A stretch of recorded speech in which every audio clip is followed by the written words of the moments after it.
মেলায় পাওয়া যাচ্ছে বউ, পছন্দ হলেই করতে পারবেন বিয়ে। অবিশ্বাস্য হলেও সত্য, মেলায় পাওয়া যায় জীবন সঙ্গী। দেশে এমনই এক মেলার প্রচলন রয়েছে যেখানে বিয়ের জন্য পাওয়া যায় পছন্দসই মানুষ। প্রতি বছর এই মেলায় দেখা যায় তরুণ তরুণীদের উপচে পড়া ভিড়। দেশের বিভিন্ন প্রান্ত থেকে তরুণ তরুণীরা এই মেলায় ছুটে আসেন তাদের জীবন সঙ্গী খুঁজতে।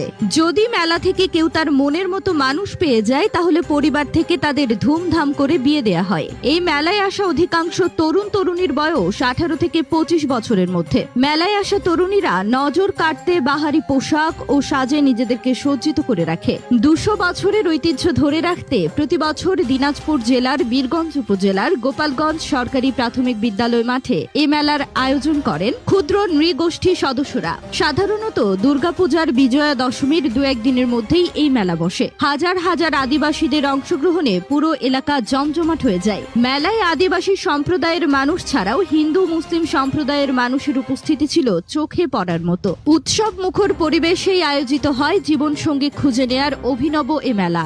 স্থানীয়দের মধ্যে যা নিয়ে আনন্দের কমতি থাকে না। এবারও দেখা গেছে একই চিত্র।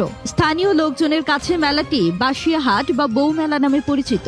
যদিও সময়ের ধারাবাহিকতায় মেলার পুরাতন ঐতিহ্যে কিছুটা ভাটা পড়েছে, ফলে প্রকাশ্যে জীবন সঙ্গী বেছে নিতে অনেকের মধ্যে অনাগ্রহ দেখা যায়। তবুও এই মেলা ঐতিহাসিক হয়ে আছে দেশের ইতিহাসে। আয়োজকরা বলেন তাদের পূর্বপুরুষেরা এই মেলার আয়োজন শুরু করেন, বর্তমানে তারা শুধু এটার ধারাবাহিকতা রক্ষা করে যাচ্ছেন। ঠিক কবে থেকে এই মেলার প্রচলন শুরু হয় সেটি সঠিকভাবে বলা না গেলেও আনুমানিকভাবে 200 বছর পূর্ব থেকে এই মেলা অনুষ্ঠিত হয়ে আসছে। মেলায় অপ্রীতিকর পরিস্থিতি মোকাবেলায় প্রতিবারই পর্যাপ্ত পরিমাণ পুলিশ ও আনসার সদস্য মোতায়েন করা হয় মেলার দিনে। শুধু জীবন সঙ্গী খোঁজাই নয়, এই মেলাকে কেন্দ্র করে বিক্রেতারা নানান রকম পসরা সাজিয়ে বসেন। যুগ যুগ ধরে আদিবাসী সম্প্রদায় তাদের ঐতিহ্য বজায় রেখে এই মেলায় অংশ নেন। দিনাজপুর আদিবাসী সমাজ উন্নয়ন সমিতির উদ্যোগে প্রতি বছর এই মেলার আয়োজন করা হয় বলে জানিয়েছেন স্থানীয়রা।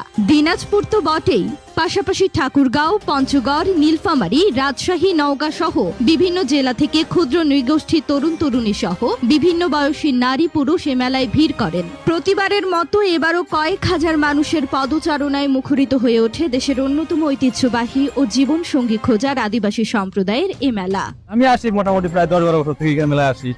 এখানে একটা কথা শোনা যায়, সেটা হচ্ছে যে এই যে এখানে নাকি ছেলেমেয়েরা আসে, তাদের পছন্দ হলে বিয়ে হয়। হ্যাঁ এটা সত্যি। হ্যাঁ এটা হচ্ছে আসলে মিলন মেলা বলতে অনেক জায়গা থেকে অনেক রকম লোক আসে। যদি কারো ভালো লেগে যায়, ভালো ছেলে মেয়ে দুজনে, তাহলে বিয়ে তারা করে ফেলে। এটা বিশেষ করে আদিবাসীরা আর কি বিয়ে হয়। হ্যাঁ বিয়ে হয়, মানে এমন বিয়ে হয়েছে কি? হ্যাঁ অনেক হয়েছে।